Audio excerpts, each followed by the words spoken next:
a fruit seller had some apples.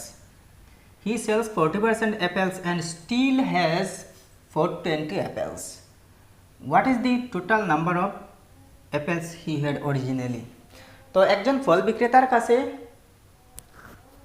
কিছু apple ছিল, কয়েকটা আপেল ছিল, এর মধ্যে থেকে সে 40% বিক্রি করে নিল।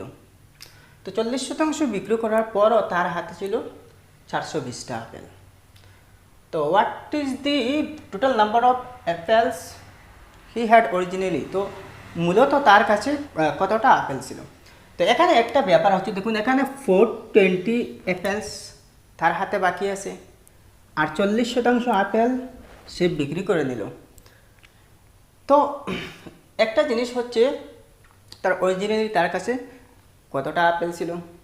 তো একটা ব্যাপার হচ্ছে, যদি সে 40% আপেল বিক্রি করে নেয়, 40%, তাহলে 40% আপেল যদি বিক্রি করে নেয়, তো তার মতলব হচ্ছে 60% আপেল তার হাতে বাকি আছে। কারণ টোটাল তো হচ্ছে 100%, 100% এর মধ্যে 40% বিক্রি হয়ে গেল, তো বাকি থাকলো কতটা?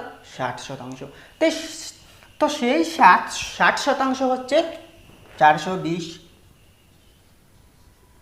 420টাই হচ্ছে 60%। তো এখন দেখুন 60% যদি 420টা হয়, তাহলে 100% কত হবে সেটা আমরা বের করতে, দেখুন। তো একটা ব্যাপার হচ্ছে, দেখুন 60-এর মধ্যে যদি 420, 60% এর মধ্যে 420 হয়, দেখুন 60% এর মধ্যে যদি 420 হয়, তাহলে 100% এর মধ্যে কত হবে? তো 100 দিয়ে পূরণ করব। 60-এর মধ্যে 420 মানে 60%-এর মধ্যে 420, তো 100%-এর মধ্যে মানে 100-এর মধ্যে কত? ইজি হচ্ছে।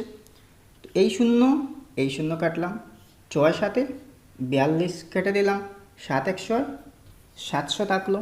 তো আমার অরিজিনালি ফল বিক্রেতার কাছে 700টা আপেল ছিল। কোন অপশনে আছে? এ নম্বর অপশন। তো এটাই কারেক্ট হবে।